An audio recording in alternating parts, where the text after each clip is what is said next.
addressing the People's Assembly, says that the government is carrying out its basic constitutional role in protecting the civilians and their properties by fighting terrorism, which is supported by regional and international sides.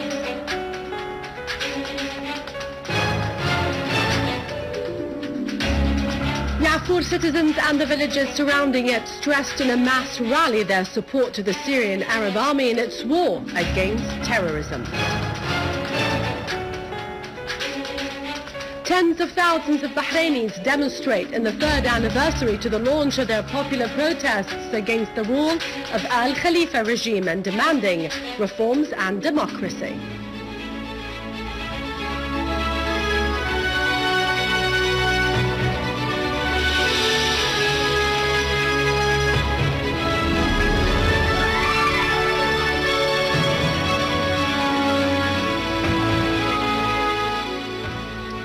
Good afternoon, welcome to our news bulletin. I'm Dania Nizam.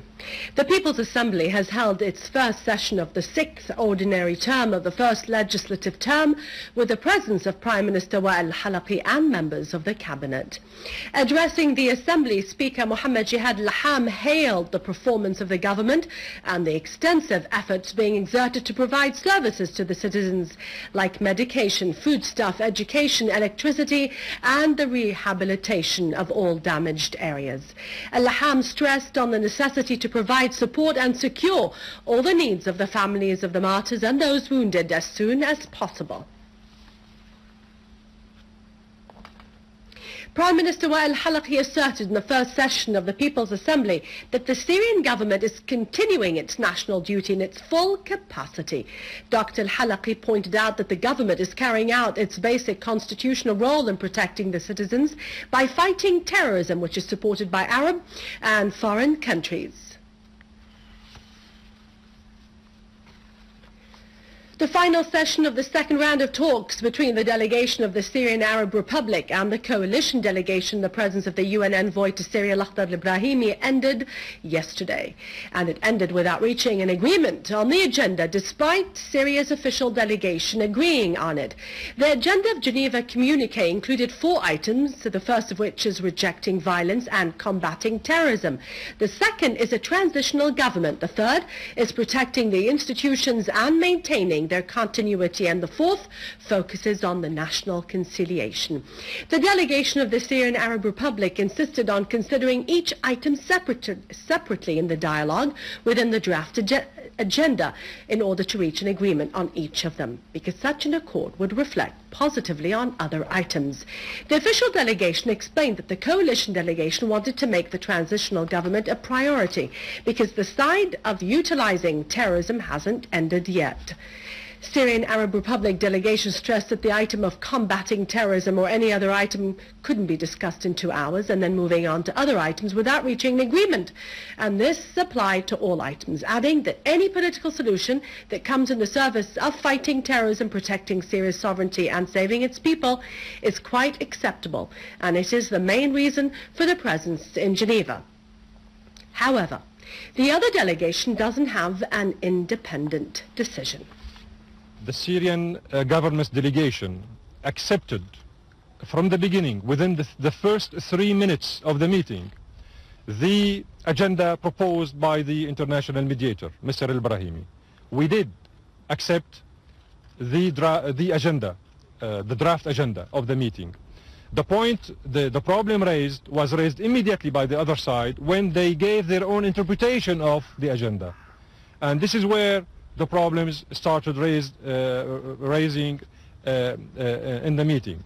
The other side gave his own interpretation of the agenda by saying that there is no need we finalize the first item.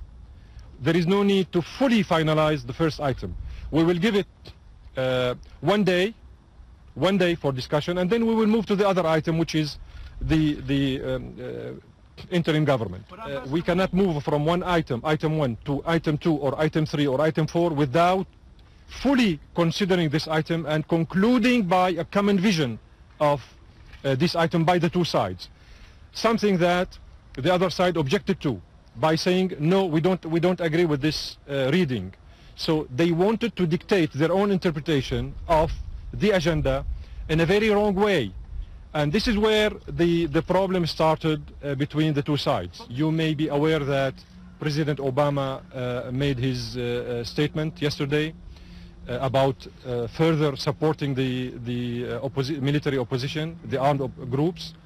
You may have heard what Mr. Ford told the coalition yesterday about the necessity to escalate militarily and to warming up the front in the south on the Syrian-Jordanian border.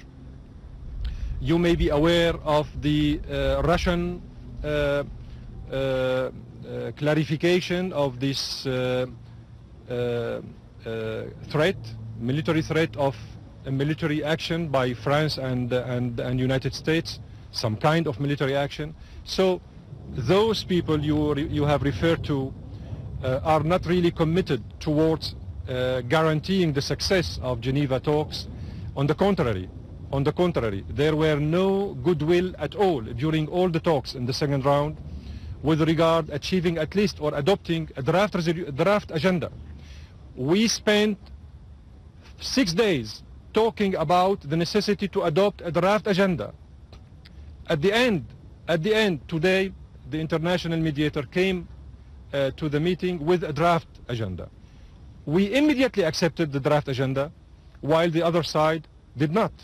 You know, whatever you hear from these amateurs when they come here and they stand on the podium and they address the media, the international media, this is not accurate. This is not true. They are just misleading the public opinion by circulating some kind of wrong rumors.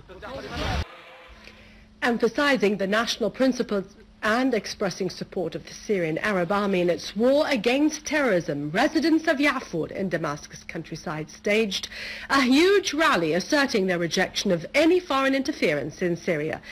Similarly, citizens of Ikrama neighborhood in Homs took to the streets in a massive rally in rejection of the foreign interference and in support of the firm national principles and Syrian army in its war against terrorism.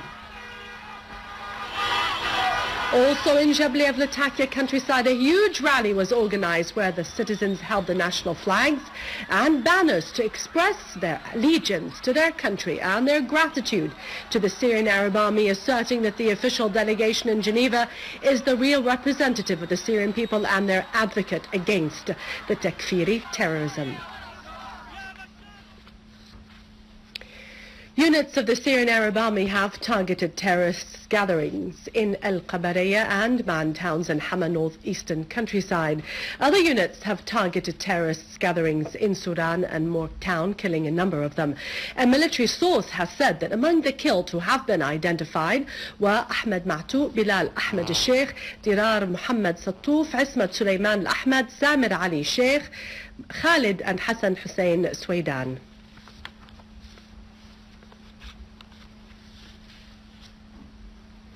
A military source said that the cases of tens of citizens have been settled as stability and security return to the towns of Beit Saham, Yelda and Babila in Damascus countryside.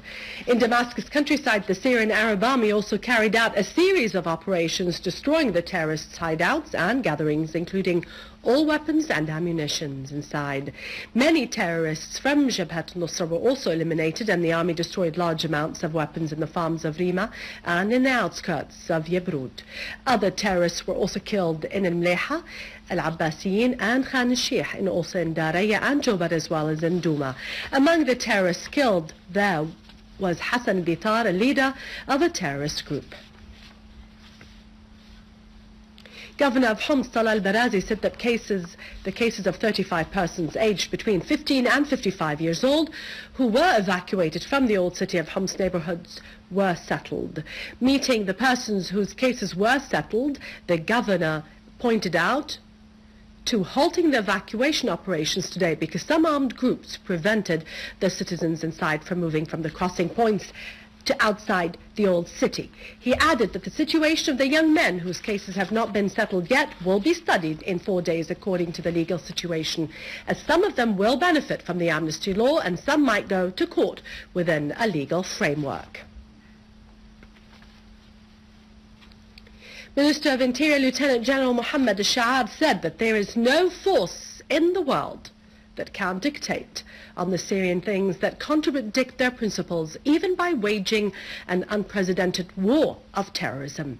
During a ceremony for the graduation of officers, Al-Shaar added that Syria's steadfastness over 3 years made the foreign enemies drop their plans, launching attacks in support of Takfiri terrorists. In turn, Director of the Faculty of Police Science stressed that the graduates are the trustees of the message they consented to carry, which is defending the land against any kind of aggression.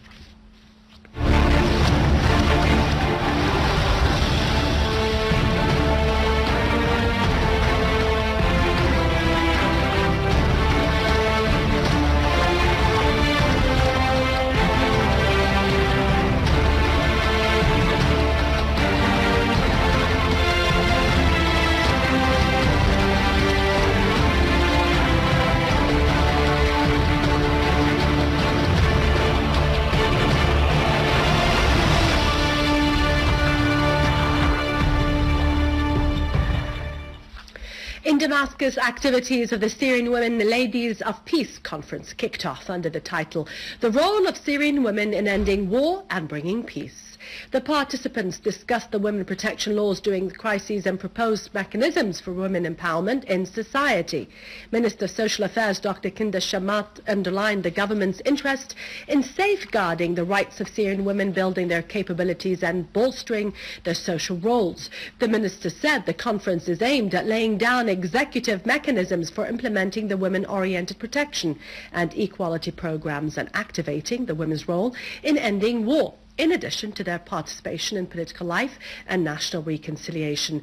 She stressed that the Syrian legislations have laid the structure for ensuring women's rights under the current crisis. Head of the Syrian Commission for Family Affairs, Dr. Insaf Ahmad, said the Syrian women have been subjected to kidnapping and trafficking in refugee camps outside the country without drawing a condemnation from international organizations. With this, we end our news for today. Thank you for watching us. For more details about Syria and the region, you can always view our bulletin, syriaonline.sy. After the break, it's Vani with our economic and business news. God bless you, and long live Syria.